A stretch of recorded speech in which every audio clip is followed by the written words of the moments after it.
मैं आपके लिए लेकर आया हूं संपूर्ण हिंदी व्याकरण के 100 वो महत्वपूर्ण इंपोर्टेंट क्वेश्चन।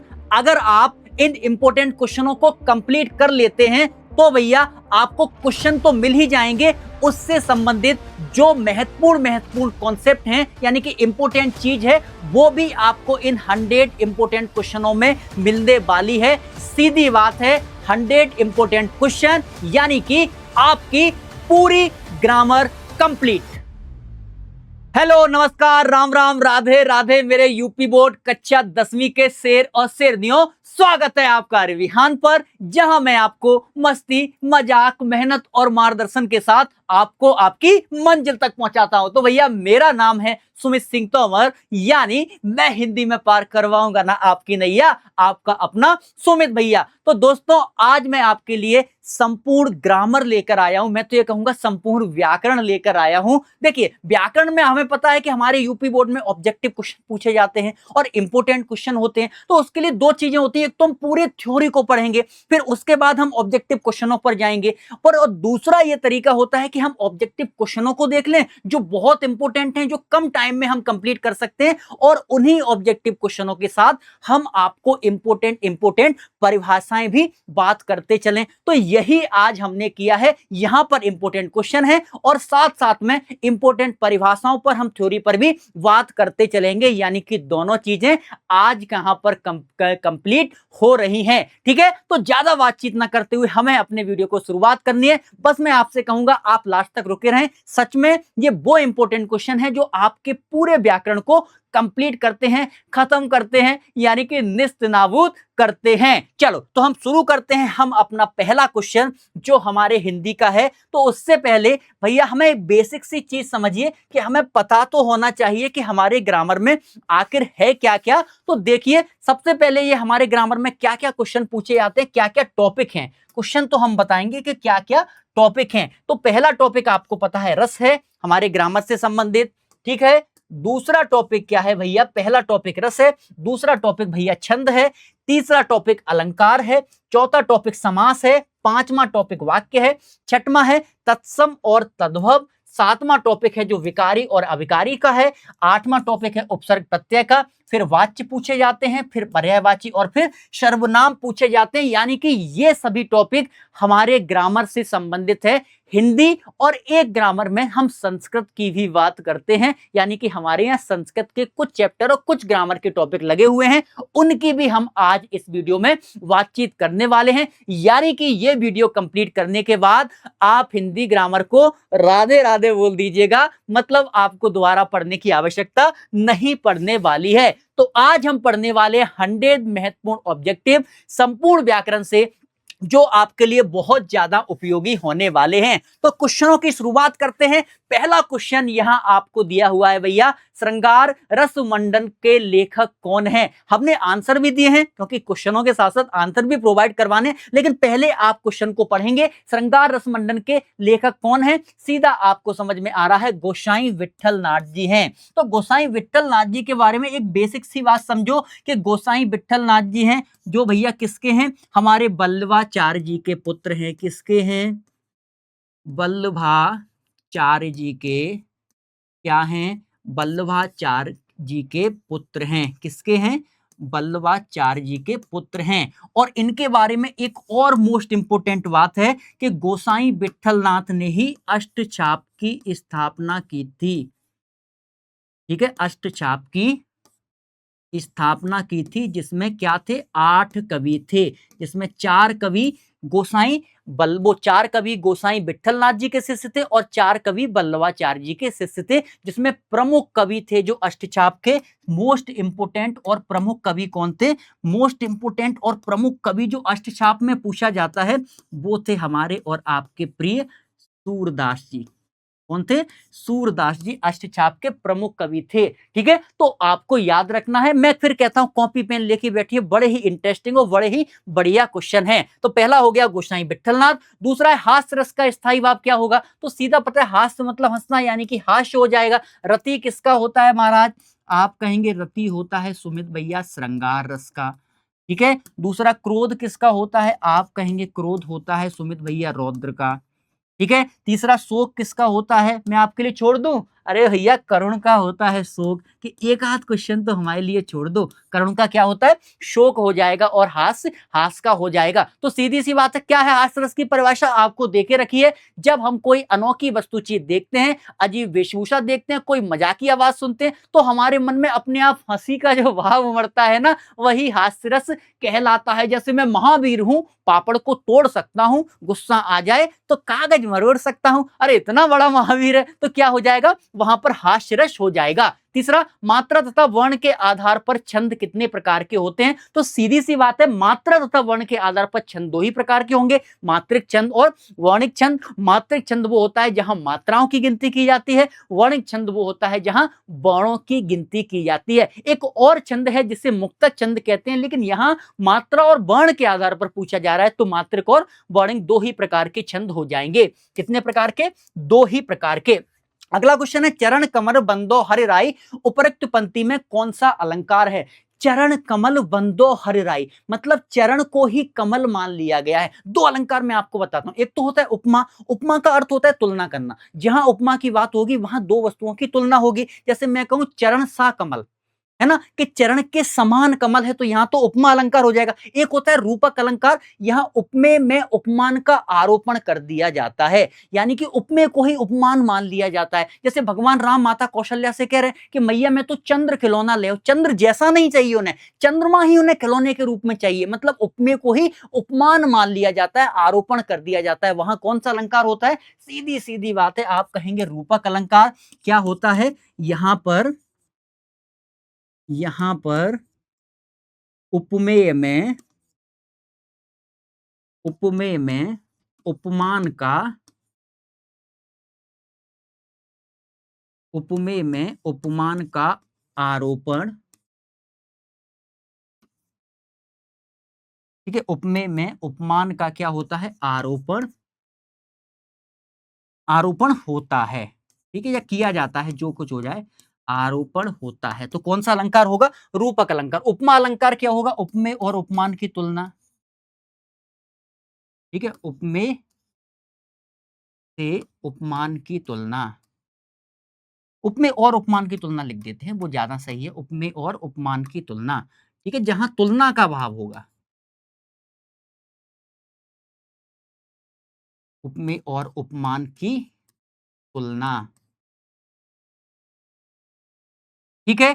तीसरा, उत्प्रेक्षा। उत्प्रेक्षा तो आप समझते हैं, यहां उपमेय में उपमानता की संभावना व्यक्त की जाती है। अपन कलर चेंज कर लेते हैं। यहां पर क्या होता है?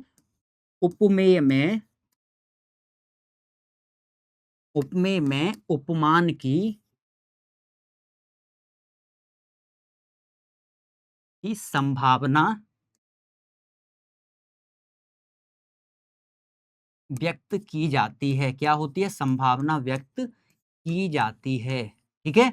तो वहां कौन सा होता है भैया? वहां उत्प्रेक्षा अलंकार होता है। सोहत ओढ़े पीठ पट श्याम सलोने गात, मानो नीलमणि पर्वत पर बरस्यो नयो प्रभात। तो क्या होगा? उत्प्रेक्षा अलंकार हो जाएगा, संभावना व्यक्त है। अनुप्रास अलंकार सबको पता है भैया। अनुप्रास क्या होता है? यहां पर वर्णों की आवृत्ति हो, इसकी, यहां पर इसकी वर्णों की आवृत्ति हो। अनुप्रास अलंकार 5 प्रकार के होते हैं। वर्णों की क्या होगी? आवृत्ति, जिसे बारंबारता कहते हैं।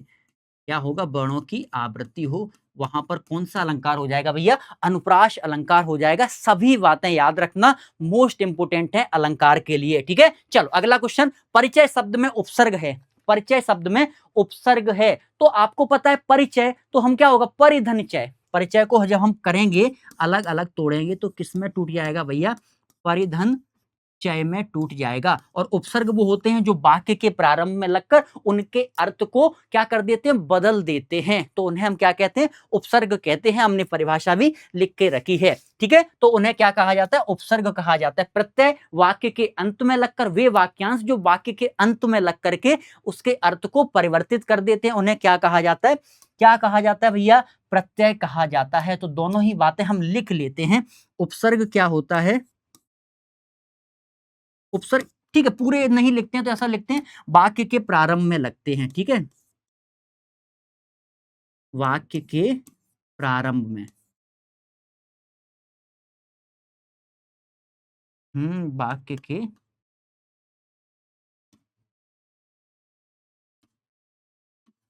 प्रारंभ में लगकर उनके अर्थ को बदल देते हैं, परिवर्तित कर देते हैं, ठीक है। और प्रत्यय क्या होता है? वे वाक्यांश जो वाक्य के अंत में लगकर उसके अर्थ को परिवर्तित कर देते हैं। तो ये कहाँ लगेंगे? ये वाक्य के अंत में,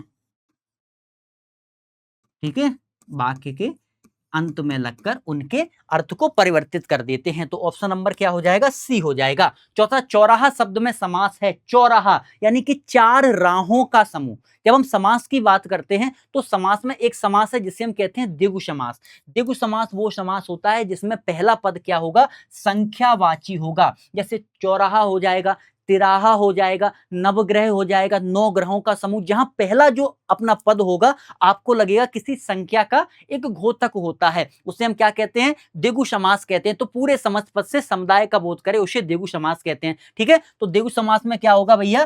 पहला पद क्या होगा? संख्यावाची होगा। द्वंद्व में क्या होगा? द्वंद्व में जो दोनों पद होते हैं वो दूसरे में एक दूसरे क्या है? बराबर माने जाते हैं और विभक्ति या अथवा एवं के साथ जोड़ दिए जाते हैं। तीसरा क्या है? कर्मधारय समास। यहां पर भी वही है, कर्मधारय में जहां दो, यहां भी दो पद होते हैं और दोनों ही पद की अलग अलग विभक्तियों के अनुसार चीजें प्रस्तुत की जाती हैं। जैसे नीलमणि, नील है जो मणि के समान, ठीक है। तो यहाँ उस तरीके से चीजें प्रदर्शित की जाएंगी, उपमेय उपमान, और यहाँ विशेषण विशेष्य का महत्व रहता है। और बहुब्री समास में यहाँ दोनों पदों में से कोई भी पद प्रधान ना होकर कोई अन्य तीसरा पद प्रधान होगा, वहां बहुब्री समास कहेंगे। जैसे चंद्रशेखर, अब चंद्र और शेखर ना मिलाकर के चंद्रशेखर कहेंगे। चंद्र है जिसके शेखर यानी शिखर पर, सिर पर कौन है? भगवान भोलेनाथ। तो तीसरा पद कौन निकले? भगवान भोलेनाथ। तो यहां कौन सा होगा? बहुब्री समास हो जाएगा, ठीक है। चलो अगला क्वेश्चन है, आंसू का तत्सम रूप है। आंसू, तत्सम शब्द समझो, वे शब्द संस्कृत भाषा से बिना किसी परिवर्तन के हिंदी में आए हैं, उन्हें तत्सम कहते हैं।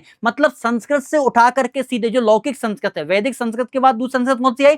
लौकिक संस्कृत। जो लौकिक संस्कृत से उठा करके सीधे सीधे महाराज कहां पर? अपने हिंदी में प्रयोग किए जा रहे हैं, ऐसे शब्दों को हम क्या कहते हैं? तत्सम शब्द कहते हैं। तद्भव शब्द, वे शब्द जो संस्कृत से आकर के हिंदी में परिवर्तित हो गए हैं, मतलब डायरेक्ट नहीं उठाए हैं, कुछ परिवर्तन करके आए हैं, उन्हें तद्भव कहते हैं। तो कौन सा है? आंसू क्या क्या हो जाएगा? सीधी सीधी बात है, अश्रु हो जाएगा। अच्छ बोलते हैं आंख को, ये लिखा है, और आखिर अक्षर को बोलते हैं, ठीक। चलो, इनमें से कौन सा शब्द सर्वनाम है? सर्वनाम क्या होता है? वे शब्द जो संज्ञा के स्थान पर प्रयोग किए जाते हैं। जैसे मैंने कहा राम बाजार जाता है, तो राम क्या हो गई? संज्ञा। हम व्यक्ति, वस्तु, स्थान को हम संज्ञा कहते हैं, समझना। अब संज्ञा के स्थान पर, राम के स्थान पर प्रयोग कर दूं कि राम बाजार जाता है। अब मैंने राम को हटा दिया, राम के स्थान पर मैं क्या प्रयोग कर दूं कि वे बाजार जाते हैं। तो जो वे होगा ना, वे वही सर्वनाम हो जाएगा, क्योंकि राम संज्ञा है और संज्ञा के स्थान पर क्या मैंने प्रयोग किया? वे कर दिया, तो वे क्या होगा? सर्वनाम। तो वे शब्द जो संज्ञा के स्थान पर प्रयोग किए जाते हैं, इनमें से कौन सा है?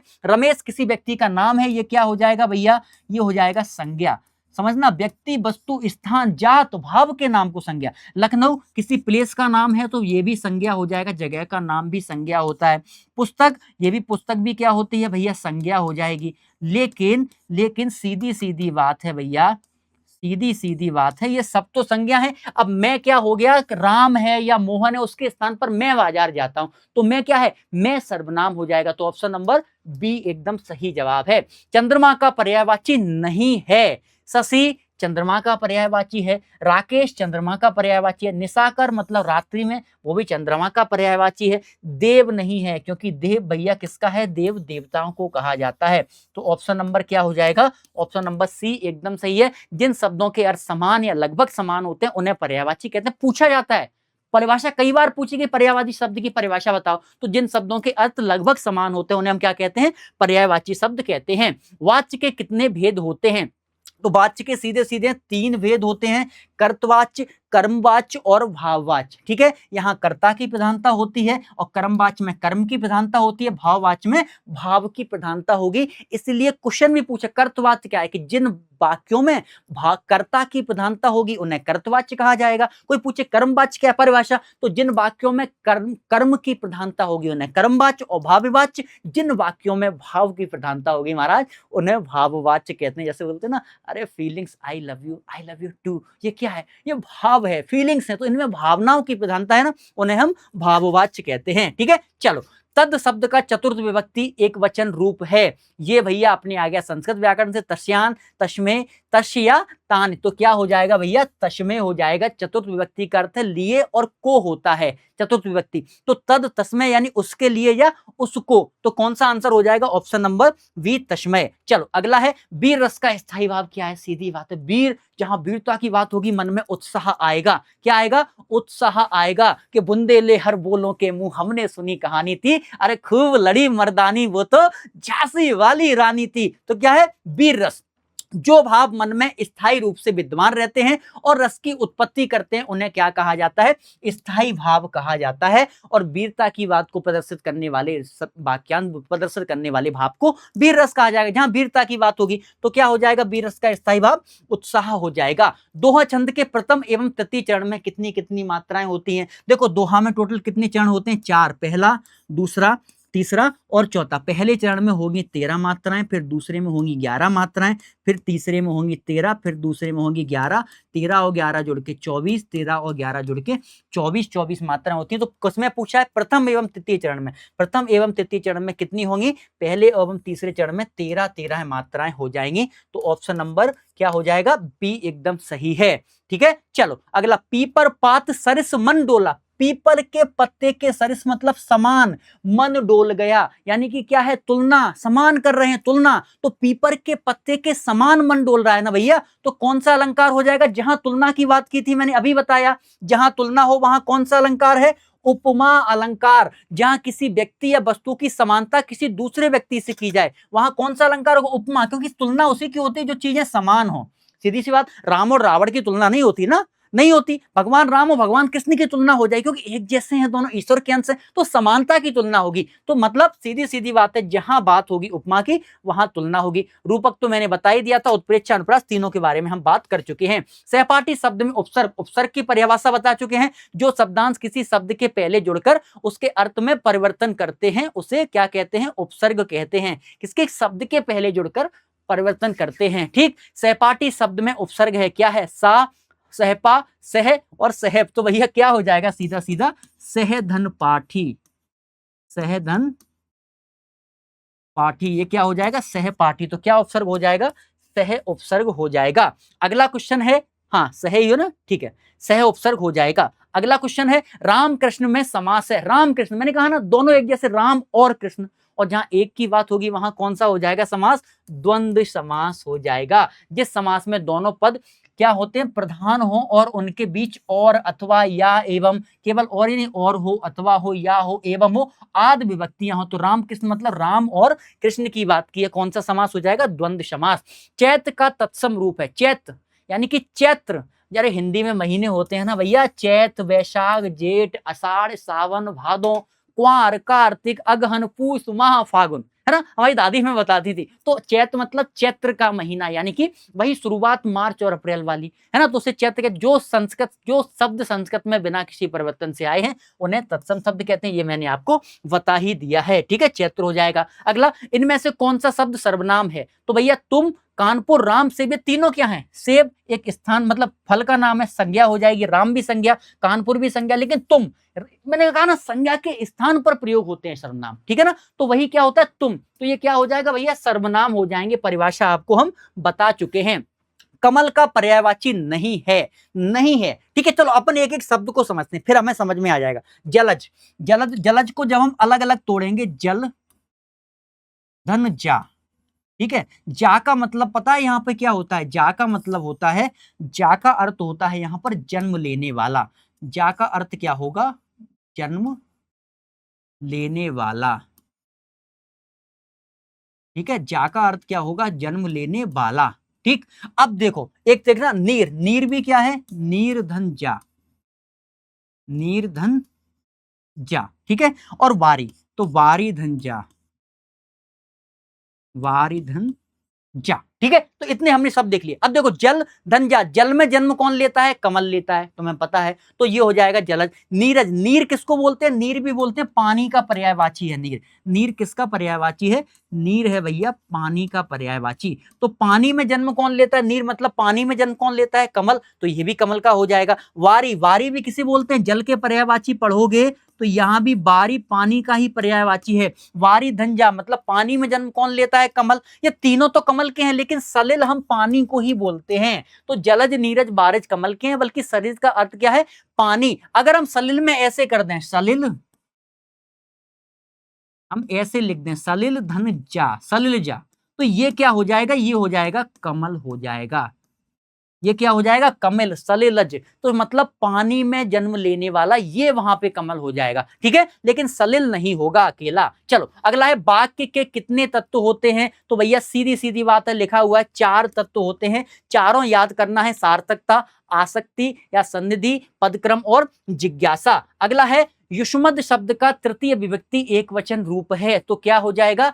त्वया हो जाएगा। याद रखना, तृतीय विभक्ति का अर्थ होता है से, के द्वारा। युष्मत त्वया मतलब तुमसे या तुम्हारे द्वारा। अगला क्या होगा? शोक स्थायी भाव है। किसका है शोक स्थायी भाव? शांत का, अद्भुत का, करुष का या श्रृंगार रस का? मैंने कहा था श्रृंगार रस का स्थायी भाव क्या होता है? श्रृंगार का होता है भैया रति। करुण का क्या होगा? अभी मैं बता के आया, करुण का होता है शोक, आप कहेंगे भैया। अद्भुत का क्या होगा? अद्भुत का होगा विस्मय या आश्चर्य। ठीक है, चाहे तो विस्मय लिख लो या आश्चर्य लिख लो। शांत का क्या होगा? आप कहेंगे भैया शांत का हो जाता है निर्वेद। क्या होता है? शांत का निर्वेद हो जाता है। तो यही हो गया। तो क्या है, किसका पूछा? शोक। शोक किसका होगा? करुण का हो जाएगा, ऑप्शन नंबर बी, उसी। ठीक है, चलो। शोहत ओढ़े पीठ पट श्याम सलोने गात, मानो नीलमणि पर्वत पर वर्षो नयो प्रभात। मैंने अभी बताया था। तो क्या है, जिन शब्दांशों में, मतलब जो हमारे पूरे पद है या पूरी कविता है जिसमें मनु मानो जनु जानो अगर आता है, तो वहां कौन सा अलंकार होता है? उत्प्रेक्षा अलंकार। अभी मैंने बताया उत्प्रेक्षा में जहां उपमेय में उपमान की कल्पना की जाए, संभावना प्रकट की जाए, वहां कौन सा अलंकार होता है? उत्प्रेक्षा अलंकार होता है। उपमा, उपमेय और उपमान में समानता बताई जाती है। अपूर्ति का मतलब उल्टा होता है, यमक अब में पता ही है। ठीक है, कनक, कनक ने शोभनी, मादकता अतिका है। ठीक है, जहां किसी शब्द की आपत्ति और हर शब्द का अलग अलग अर्थ निकलता है, वहां अपना यमक अलंकार होता है। तो यहाँ क्या है? जहां उपमेय में उपमान की संभावना या कल्पना प्रकट की जाए। इनमें मुख्यतः कुछ कुछ शब्द यूज किए जाते हैं, जैसे मनु, मानो, ठीक है, जनु, जानहु, ये शब्द हम प्रयोग करते हैं। तो ऐसे शब्द हमें मिल जाते हैं ना, तो ऐसे शब्द क्या हो जाते हैं? ये शब्द अपने आप बताते हैं कि उत्प्रेक्षा अलंकार है। ठीक है, यह एक सममात्रिक छंद है। इसमें 4 चरण होते हैं और प्रत्येक चरण में 24 मात्राएं होती है। 11 और 13 मात्राओं पर यति होती है। हमने अभी दोहा पढ़ा जहां 13 और 11 पर यति है, लेकिन सोठा और रोला 2 ऐसे छंद हैं जहां 11 और 13 पर यति होती है। पहले देखते हैं कौन सा है। भैया सोठा तो है नहीं, तो सीधा सीधा हमें क्या मिल गया? रोला मिल गया। दोहा में 13 और 11 मतलब 24 मात्राएं। चौपाई में टोटल 16 मात्राएं होती हैं, रोला में 24 होती है। लेकिन 11 और 13, जहां दोहा में 13 और 11 पर यति होती है, 13 प्लस 11 मिला के 24 होती हैं, वहीं रोला में 11 प्लस 13 मिला 11 प्लस 13 मिलाकर टोटल 24 मात्राएं होती है। तो ऑप्शन नंबर सही हो जाएगा। रोला एक सममात्रिक छंद, इसमें 4 चरण होते हैं, प्रत्येक चरण में 24 तथा 11 और 13 मात्राओं की यति होती है। तृतीय विभक्ति का बहुवचन है युष्माभ, युष्माभ्यम, ते या वाम। तो क्या होगा? युष्माभ तृतीय विभक्ति हो जाएगी। तृतीय विभक्ति का प्रयोग मुख्यतः के द्वारा तथा के साथ के अर्थ में होता है। युष्मद शब्द के तृतीय रूप में एक वचन त्वया, द्विवचन तुभाभ्याम और बहुवचन में तुष्मा भी होता है। ठीक है, तो ऑप्शन नंबर ए अपना एकदम सही हो जाएगा। त्रिभुवन में समास है, फिर 3 वाली बात हो गई। त्रिभुवन 3, तो कौन सा समास होगा? सीधा सीधा हमारा द्विगु समास हो जाएगा। अभी हम करके आए हैं। सुरसरी, देवपगा किसके पर्यायवाची है? सुरसरी मतलब जो देवताओं के यहां से, देवपगा जो देवताओं के यहां से आई, तो किसके हैं? गंगा के। गंगा को देवताओं की नदी, सुरसरी की नदी भी कहा जाता है। तो भैया क्या हो जाएगा? गंगा, ऑप्शन नंबर सी एकदम सही हो जाएगा। इच्छा या शुभकामनाओं वाले वाक्य को कहते हैं। इच्छा या शुभकामनाएं, सदा खुश रहो बेटा, भगवान करे तुम्हारी जल्दी नौकरी लग जाए, ये सब क्या है? ये सब इच्छावाचक वाक्यों के अंतर्गत आते हैं। किसके अंतर्गत? इच्छावाचक वाक्यों के अंतर्गत। जिन वाक्यों से किसी इच्छा, आकांक्षा, आशीर्वाद, शुभकामनाएं, मनोकामना का बोध हो, तो उन्हें क्या कहते हैं? इच्छावाचक वाक्य कहते हैं। अगला, रचना के आधार पर वाक्य कितने प्रकार के होते हैं? मैंने कई बार समझाया, रचना में 3 शब्द हैं, तो रचना के आधार पर वाक्य कितने प्रकार के हो जाएंगे? 3 प्रकार के। कौन कौन से? अच्छा नहीं है, ये पूछा है, रचना के आधार पर वाक्य का प्रकार नहीं है, तो सरल, संयुक्त, मिश्रित तो है, लेकिन प्रश्नवाचक वाक्य नहीं होगा। रचना के आधार पर जो वाक्य हैं, रचना के आधार पर वाक्य होते हैं भैया 3 प्रकार के, लिख लो। और अर्थ के आधार पर वाक्य कितने प्रकार के होते हैं? अर्थ के आधार पर वाक्य होते हैं 8 प्रकार के, कई बार पूछा गया है। ठीक है, रचना के आधार पर 3 प्रकार के, अर्थ के आधार पर 8 प्रकार के। मोहन विद्यालय जाता है, इस वाक्य में वाच्य है विद्यालय जाता है, विद्यालय जा रहा है मोहन, सीधी बात है, कर्ता की बात हो रही, मोहन क्या है? कर्ता। तो ऑप्शन नंबर 1 क्या हो जाएगा? कर्त वाक्य हो जाएगा। जिन वाक्यों में कर्ता की प्रधानता होती है कर्त वाक्य। मोहन विद्यालय जाता है, मोहन क्या है यहाँ पर?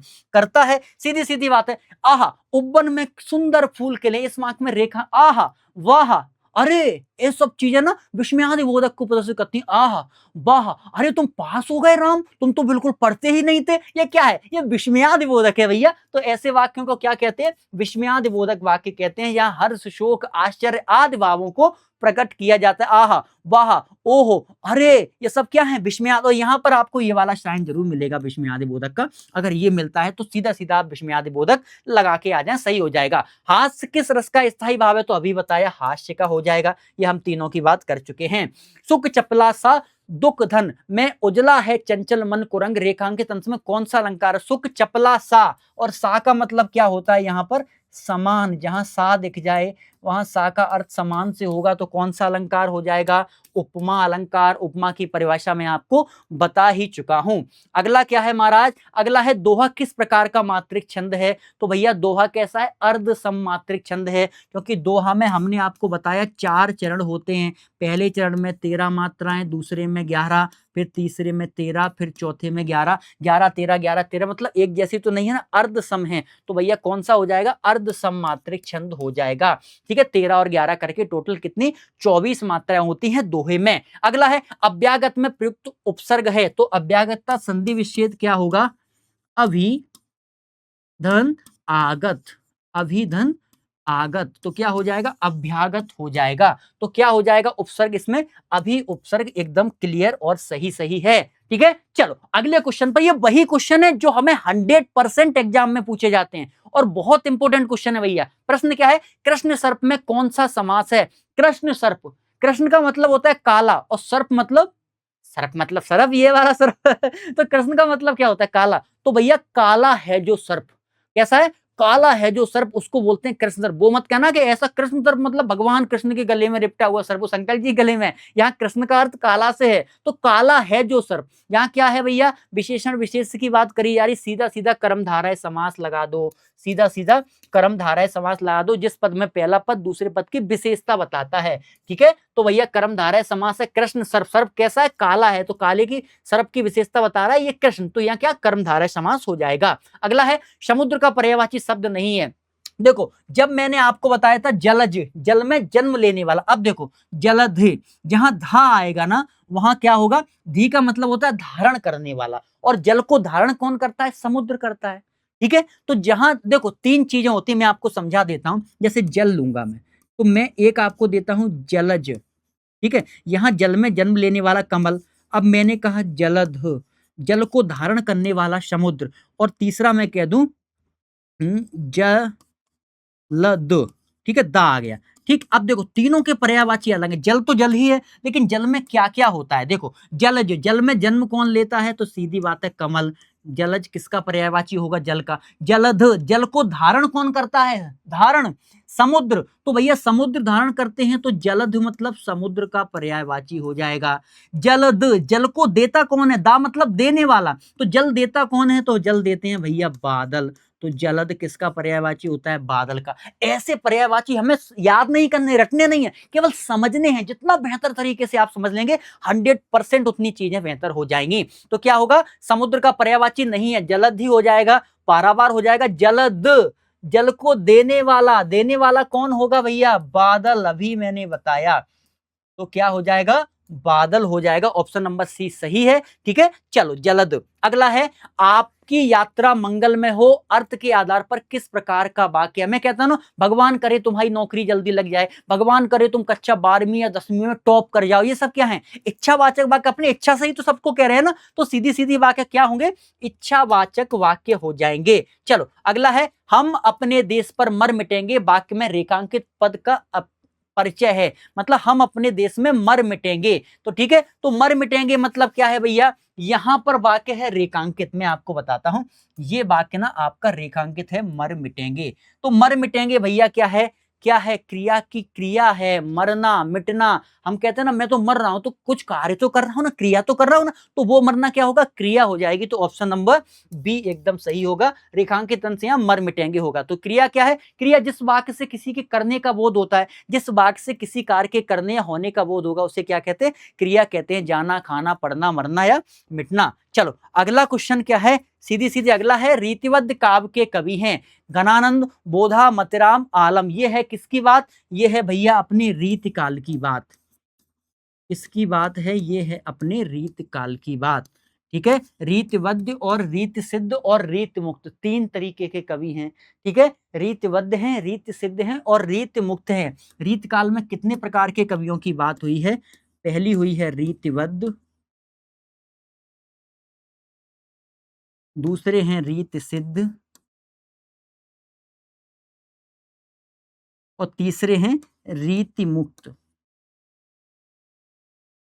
ठीक है, तीन प्रकार के कवि हुई हैं, रीतबद्ध, रीत सिद्ध और रीत मुक्त। अब रीतबद्ध मतलब रीत, जो रीत काल की परंपरा चली है ना, परिपाटी चली है, उससे बंधे हुए हैं, उन्हें क्या कहते हैं, रीतबद्ध कवि कहते हैं। उनकी वही रचनाएं हैं जो रीतियों से एकदम बंधी हुई रचनाएं। दूसरा रीत सिद्ध मतलब बंधे तो नहीं है, लेकिन रचनाएं रीत काल की परिपाटी पर लिख रहे हैं। यहाँ बंधे हैं लेकिन ये बंधे नहीं है, लेकिन सिद्ध है, वो रचनाएं रीत काल की परिपाटी पर लिख रहे हैं। तीसरा रीत मुक्त मतलब परंपराओं से मुक्त हैं, बिल्कुल वो रचनाएं उस परिपाटी की नहीं लिख रहे हैं, उन्हें क्या कहा गया, रीत मुक्त कवि कहा गया। तो घनानंद, बोधा, मतिराम और आलम, इन चारों में से बताना रीतिबद्ध कौन सा है। तो सीधी बात है, मतिराम नहीं है रीतिबद्ध के और बाकी के तीनों रीतिबद्ध के हैं। ठीक है, तो रीतकाल में जिन कवियों ने काव्य रचना के लिए रस, अलंकार, छंद और नायिका भेद आदि काव्य शास्त्रीय नियमों का पालन किया, उन्हें रीतिबद्ध कवि कहा जाता है।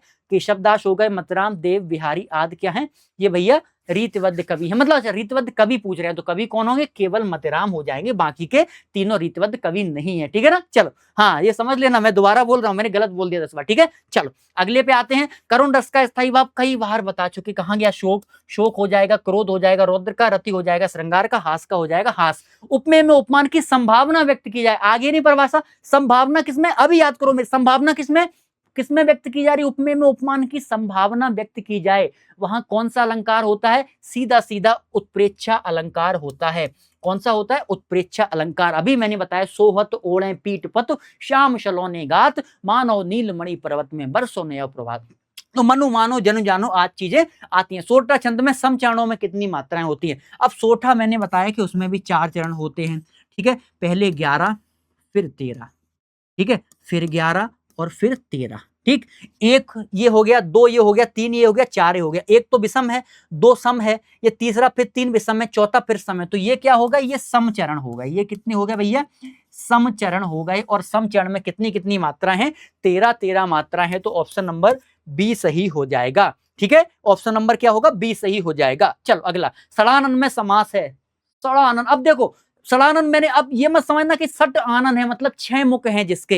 अब ठीक है, लेकिन यहां पर आप ये सोचेंगे सर क्या इसमें द्विगु समास हो सकता है, सर बिल्कुल होगा क्योंकि 6 बंद। हाँ वो बात सही है, लेकिन एक दूसरा दिमाग लगाओ कि हमने एक और समास बताया था, बहुब्री समास, जहां पर आपको मैंने 2 पद दिए थे। ठीक है, प्रथम पद और द्वितीय पद, यहां पर कोई भी 2 पद प्रधान न होकर के तीसरा पद प्रधान होता है, वहां बहुब्री समास होता है। सट, इसकी भी कोई महत्व नहीं, आनन इसका भी महत्व, लेकिन दोनों को जब जोड़ देंगे सट आनन है, मतलब 6 मुख किसके हैं, शंकर जी के पुत्र कार्तिकेय जी के 6 मुख हैं। तो भैया यहां कौन सा समास हो जाएगा, बहुब्री ही समास हो जाएगा। ठीक है, अच्छा बहुब्री ऑप्शन में है नहीं, अगर बहुब्री ऑप्शन में नहीं है तो फिर 100% हम द्विगु समास लगाएंगे उस हिसाब से। अगर बहुब्री ऑप्शन में होता तो भैया 110% बहुब्री ही जवाब होता। ठीक है, 6 मुख किसके हैं, शंकर जी के पुत्र कार्तिकेय जी के 6 मुख हैं। तो यहाँ पर तीसरा अर्थ भी हो रहा था, 6 आनंद हैं जिसके। ठीक, लेकिन बहुब्री ऑप्शन में नहीं है तो 100% कौन सा, द्विगु समास हो जाए, क्योंकि फिर संख्यावाची हो जाएगा। ठीक है, समझ लो बात को, ऐसे भी क्वेश्चन पूछे जाते हैं, तुम बहुब्री कराओ फिर दिमाग ना लगाओ, अगर बहुब्री नहीं है तो फिर द्विगु समास होगा। ठीक, चलो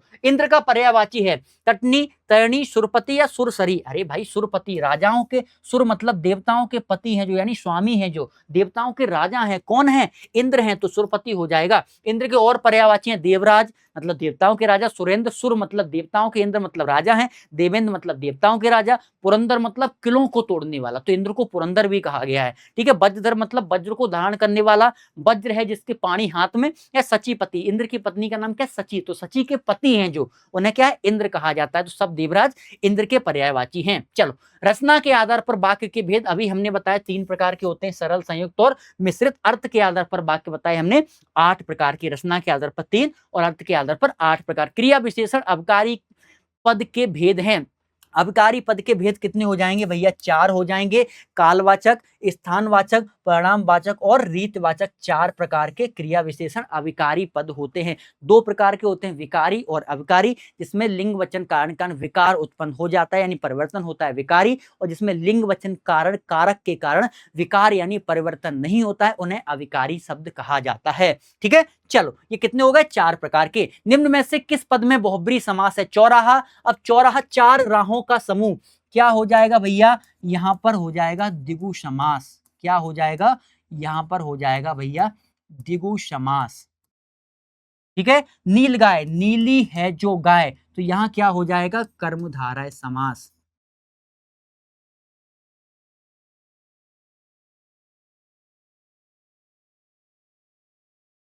ठीक है। हम्म हम्म चलो, तीसरा है प्रतिदिन। प्रतिदिन मतलब दिनों दिनों में, यहां कौन सा हो जाएगा, अव्ययी भाव, अव्ययी भाव समास। ठीक है, और चौथा कौन सा बता, चंद्रशेखर, चंद्र है जिसके शेखर पर, अर्थात कौन, भगवान शिव यानी कि भगवान शंकर। कौन हो जाएंगे, भगवान शंकर यानी शिव, शिव भगवान शंकर के मस्तक पर क्या है, चंद्रमा है ना। तो क्या यहाँ दोनों ही जो पद हैं उनका कोई महत्व नहीं, तीसरा पद प्रधान है यानी कि भगवान शिव। तो क्या हो जाएगा, चंद्रशेखर, यहाँ बहुब्री समास हो जाएगा। ये रही परिभाषा। अगला है संख्यावाचक विशेषण कितने प्रकार के होते हैं, सीधा सीधा है 2 प्रकार के होंगे, एक निश्चित वाचक, अनिश्चित वाचक। संख्या क्या है, विशेषण मतलब जो किसी की विशेषता बताते हैं। ठीक है, अब संख्यावाचक में मैं कह दूं कि राम, राम 3 गुना ज्यादा काला है, तो भाई निश्चित है 3 गुना ज्यादा काला है। मैं कहूंगा मुझे नहीं पता राम कितना काला, अनिश्चित है, मुझे पता ही नहीं। तो बस निश्चित और अनिश्चित 2 ही प्रकार के होंगे। ठीक है, चलो अगला, पीपर पात सरिस मंडोला, भैया फिर वही आ गया, सरिस मतलब समान, तो कौन सा होगा, उपमा अलंकार। मैं परिभाषा बता चुका हूं। रोला छंद किस प्रकार का छंद है, विषम है, सम है, अर्धसम है, उपयुक्त कोई नहीं, तो ये आपको याद रखना है, सम मात्रिक छंद है रोला छंद। रोला छंद एक सम मात्रिक छंद, इसमें 24 मात्राएं होती है, 11-13 मात्राओं पर यति होती है। यति का मतलब होता है रुकना यानी विराम। जिस समास का पहला पद संज्ञावाची हो और उसे समुदाय का बोध संख्यावाची हो, क्या हो जाएगा, बार बार क्वेश्चन आ रहा है, द्विगु समास। अभी मैंने आपको बताया था कि संख्यावाची होता है जिस समास से आश्चर्य दुख, वाक्य से आश्चर्य दुख या सुख का बोध होता है, उसे क्या कहते हैं, आश्चर्य दुख सुख। आश्चर्य का बोध होगा तो सीधी सीधी बात है, विस्मय हो रहा है भैया, विस्मय आश्चर्य की बात कर रहे हैं। जिन वाक्यों से हर्ष सुख दुखी शोक आश्चर्य घृणा भय आदि मनोभावों का बोध होगा, उन्हें क्या कहेंगे, विस्मय बोधक वाक्य कहते हैं।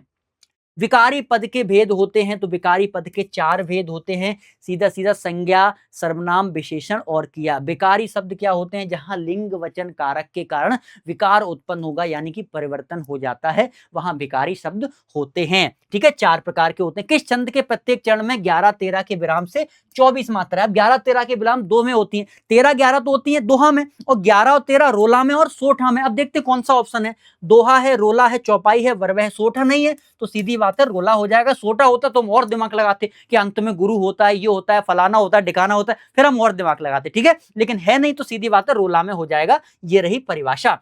छंद पढ़ते समय आने वाले विराम को क्या कहते हैं, तो मैंने कहा विराम मतलब रुकना। जब छंद पढ़ते समय रुकते हैं, जैसे मान के चलो मंगल भवन अमंगल हारी, कुछ समय के लिए रुके ना, उसे यति बोलेंगे, द्रबहुष दशरथ अजिर बिहारी, फिर रुके, तो क्या है, जो हल्का सा रुकते हैं ना, 1 सेकंड के लिए हम हल्का सा पॉज देते हैं, उसे हम क्या कहते हैं, यति कहते हैं। क्या कहते हैं, यति कहते हैं। कविता है छंद पढ़ने से जहां थोड़ा सा विराम यानी रुकना पड़ता है, उस विराम स्थल को यति कहते हैं। ठीक, चलो, दिनकर दिवाकर भास्कर किसके पर्यायवाची हैं, दिनकर महाराज सूर्य का है, दिवाकर सूर्य का, भास्कर भी सूर्य का पर्यायवाची है।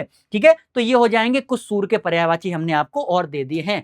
युष्मत तुम सर्वनाम शब्द का तृतीय एक वचन रूप है, तो क्या हो जाएगा भैया, त्वया हो जाएगा। तृतीय एक वचन रूप क्या होता है, त्वया। अगला, महात्मा बुद्ध ने विश्व को शांति का संदेश दिया, इस वाक्य में वाच्य है क्या है, कर्तवाच्य, कर्मवाच्य या भाववाच्य, सीधा वाला महात्मा बुद्ध ने, कर्ता है ना यहाँ पर, कर्ता की प्रधानता है तो कौन सा वाक्य हो जाएगा, कर्तवाच्य हो जाएगा।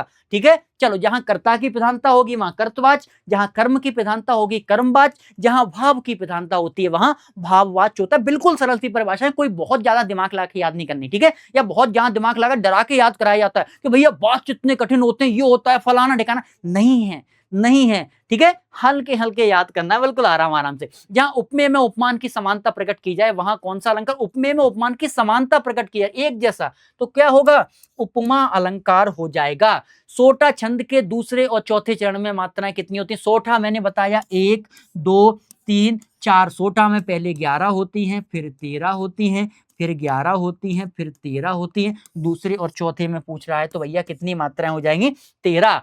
तेषाम में विभक्ति और वचन है, पंचमी विभक्ति, सप्तमी, षष्ठी या चतुर्थी विभक्ति, तो सीधी सीधी बात है षष्ठी विभक्ति हो जाएगा और बहुवचन हो जाएगा।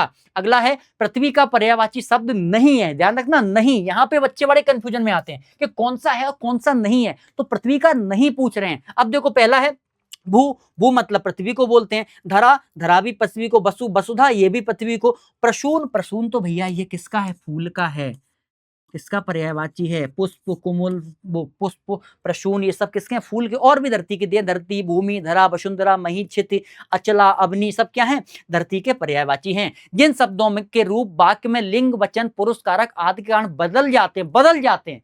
हमने कहा ना विकारी और अविकारी, लिंग वचन कारक कारण जो बदलना, विकारी नहीं बदलते वो अविकारी होते हैं, तो उन्हें क्या कहा जाता है, विकारी शब्द कहा जाता है। यहाँ बदल जाते हैं, जहां बदलते नहीं है वो होते हैं अविकारी शब्द। ठीक है, चलो राम कृष्ण में कौन सा समास है, राम और कृष्ण।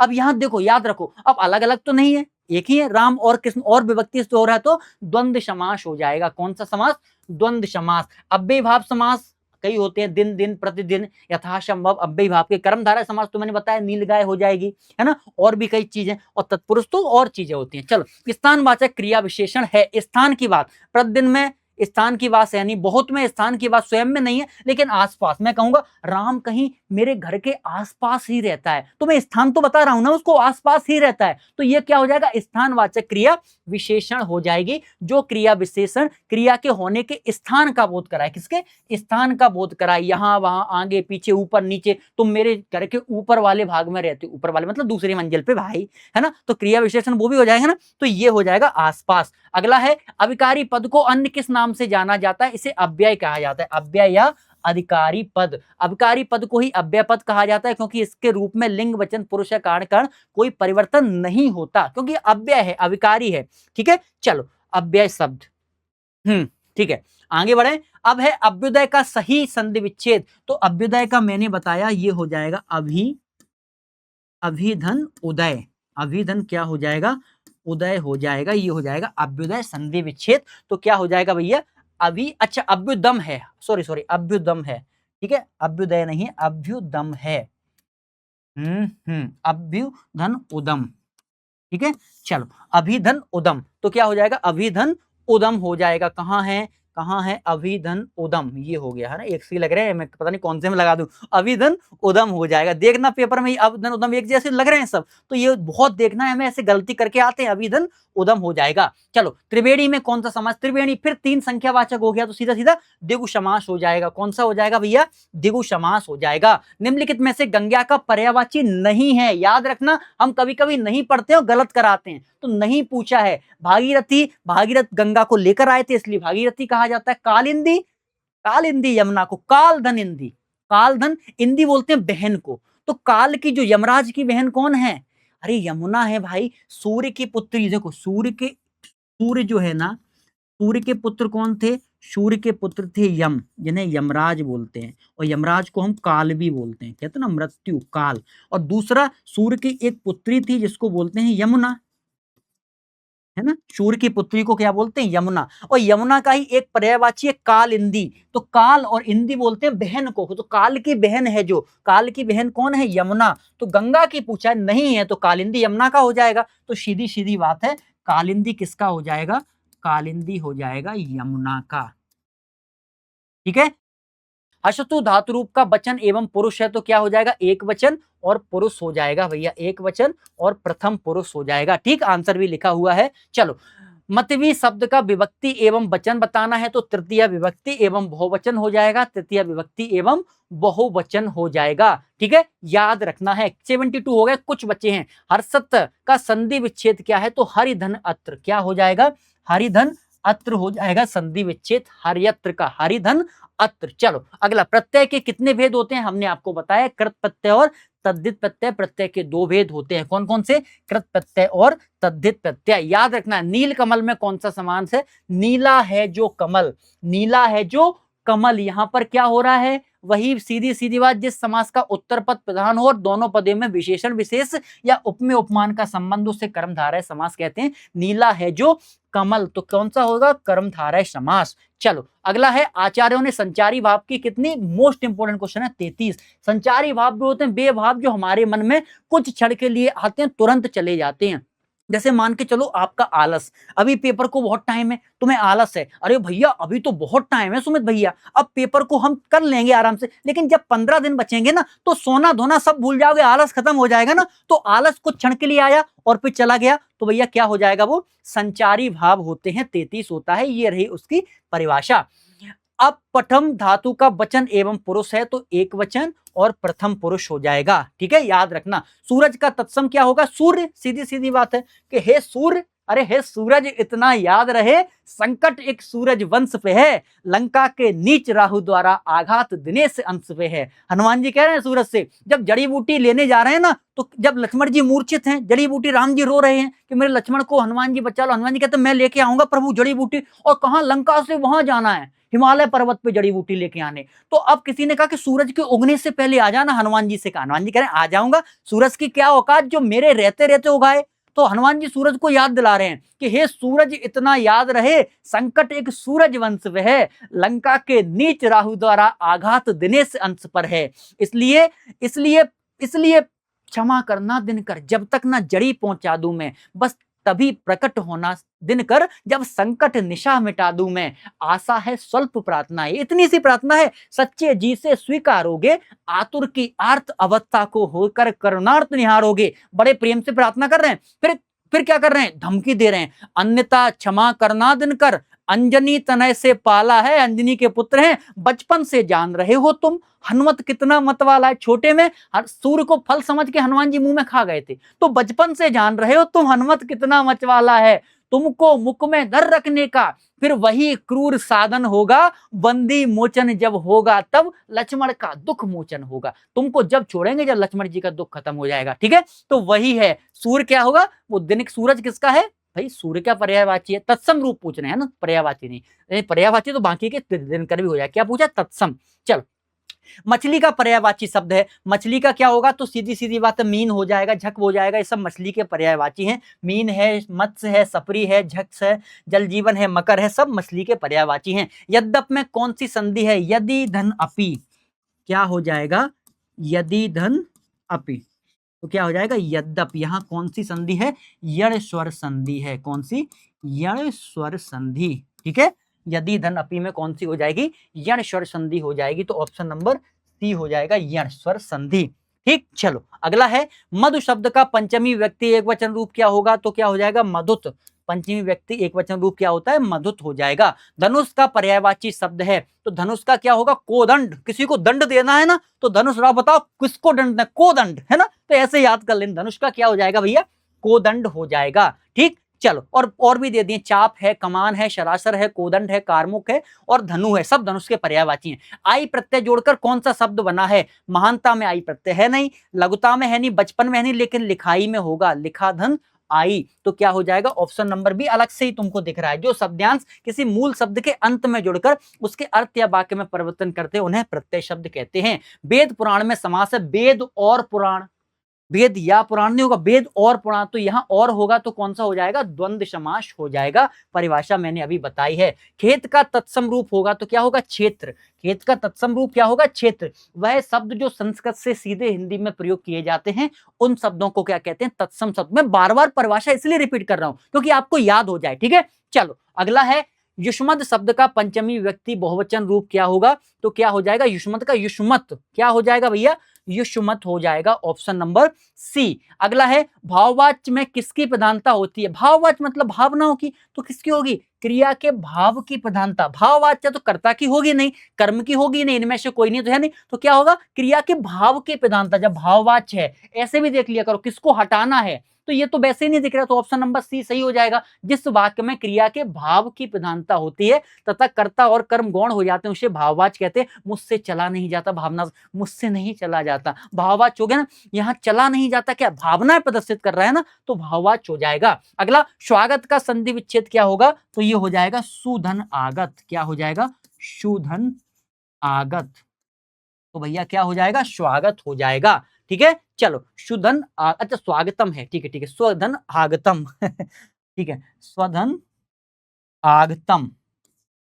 चलो स्वधन आगतम में भी कॉन्फिडेंस में थोड़ा कम देखता हूँ, और ऐसे ही देख के बिना देखे बता देता हूँ। ठीक है, चलो, लेकिन आपको इतना कॉन्फिडेंस नहीं दिखाना एग्जाम में, काम खराब हो सकता है। ठीक है, चलो आगे बढ़ते हैं। नीलांबर में कौन सी संधि है? नीला है जो अंबर, नीला है जो अंबर, तो इसमें कौन सा समास पूछा? नीला है जो अंबर, तो कौन सा होगा? अंबर मतलब वस्त्र है ना, तो जिसके वस्त्र नीले हों, तो वैसे तो नीलांबर में दो होंगे। देखो मैं समझता हूं, एक चीज समझो, नीलांबर मतलब नीला है जिसका वस्त्र। किसका वस्त्र नीला है? सीधी सीधी बात है, भगवान कृष्ण जो पहनते हैं हमेशा कैसा? नीला वस्त्र हुई धारण करते हैं, नीलांबर।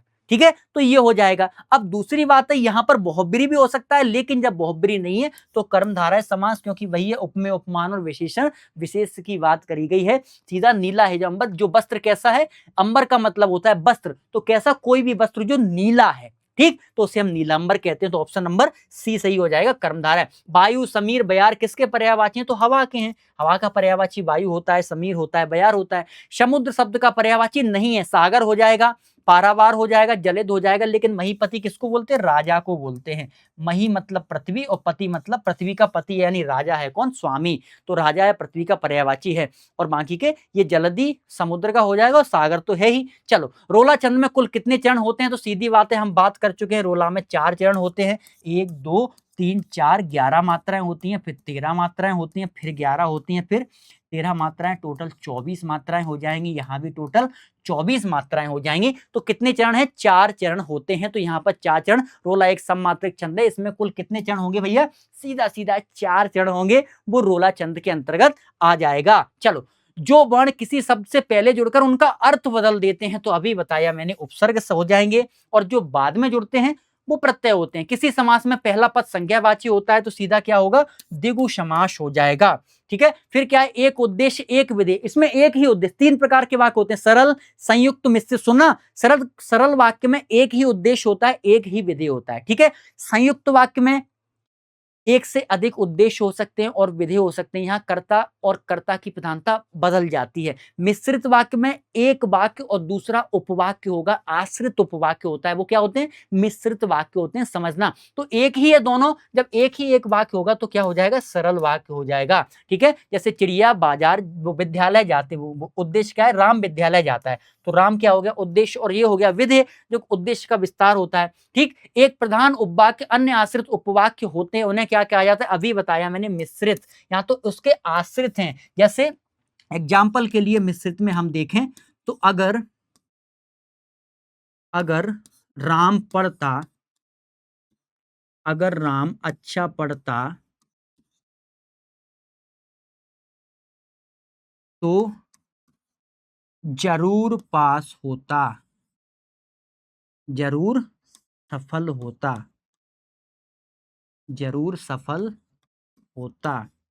ठीक है, मान को चलो, अब राम का पढ़ना, अब राम का सफल होना जो है वो किसके ऊपर डिपेंड करता है? राम के पढ़ने के ऊपर डिपेंड करता है। तो एक वाक्य दूसरे वाक्य पर आश्रित है कि नहीं है? तो एक वाक्य दूसरे वाक्य पर आश्रित है, डिपेंड है, तो वहां कौन सा वाक्य होगा? मिश्रित वाक्य हो जाता है। चलो अगला है, जब क्रिया का रूप कर्म के अनुसार बदलता है तब कौन सा वाक्य होता है? तो कर्मवाचक होगा, कर्म के अनुसार बदल रहा है। ठीक है, चलो अगला, शर्त या संकेत वाचक वाक्य। अरे लिखा ही हुआ है, तो सीधा सीधा संकेत वाचक वाक्य। जिन वाक्यों में शर्त या संकेत का बोध होता है उन्हें संकेतवाचक कहते हैं। यदि तुम मेहनत करोगे तो सफल हो जाओगे। वैसे कौन सा है? वैसे मिश्रित वाक्य है, लेकिन यहां भी एक वाक्य दूसरे वाक्य पर डिपेंड कर रहा है। शर्त भी तो है, तुम मेहनत करोगे तो ही सफल होगे, तो शर्त की बात करी जा रही है। अगला है 99 क्वेश्चन, मरकट का पर्यायवाची। मरकट किसको बोलते हैं? बंदर को बोलते हैं। मरकट का अर्थ बंदर होता है। इसके और पर्यायवाची है वानर, कपि, की, शरी, शाखा मरक या वनचर। चलो अंतिम क्वेश्चन है, पावक का पर्यायवाची शब्द है। पावक किसको बोलते हैं? अंगारा को, लपट को, हुताशन को या ज्वाला। पावक बोलते हैं आग को, जिसे हुताशन और बोलते हैं। क्या बोलते हैं? पावक किसे बोलते हैं? आग को बोलते हैं। पावक का अर्थ अग्नि या आग होता है। इसके पर्यायवाची आपको दे ही दिए हैं। तो भैया ये वो 100 इंपोर्टेंट क्वेश्चन है जो सच में आपके एग्जाम में बार बार पूछे जाते हैं, और इन्हीं 100 इंपोर्टेंट क्वेश्चन को आपको पढ़ना है। यहां पर आपकी थ्योरी भी कंप्लीट हो रही है और यहां पर आपके 100 इंपोर्टेंट क्वेश्चन भी कंप्लीट हो चुके हैं। तो भैया अगर आपको ये वीडियो पसंद आया हो तो एक प्यारा सा कमेंट कर दीजिए अपने सुंदर भैया, अपने सुमित भैया के लिए, कि भैया हमें बहुत अच्छा लगा वीडियो और आपका बहुत बहुत धन्यवाद। और जो लोग वीडियो को देख रहे हैं तो पक्का एक बार लाइक कर दें और अच्छा सा कमेंट कर दें। जिन्होंने चैनल को सब्सक्राइब नहीं किया है, प्यार सा एक बढ़िया सा चैनल को सब्सक्राइब कर दें, यानी हमारे वाले चैनल को सब्सक्राइब कर दें, ठीक है। और कमेंट जरूर कर दें अपने सुमित भैया के नाम। चलिए, तो ये 100 इंपोर्टेंट क्वेश्चन मैं चाहता हूं आप इनको कर लें, जिसमें आपका ग्रामर लगभग 95% तक पूरा कंप्लीट हो रहा है। और ये वो क्वेश्चन है जो बार बार आपके एग्जाम में पूछे भी जाते हैं, ठीक है। चलो तो मिलते हैं फिर एक और बढ़िया से वीडियो के साथ। तब तक के लिए आपके सुमित भैया अपनी वाणी को विराम देते हैं और आशा करता हूं आप स्वस्थ रहें, मस्त रहें और जुड़े रहें अरिविहान से। बहुत बहुत धन्यवाद आपका।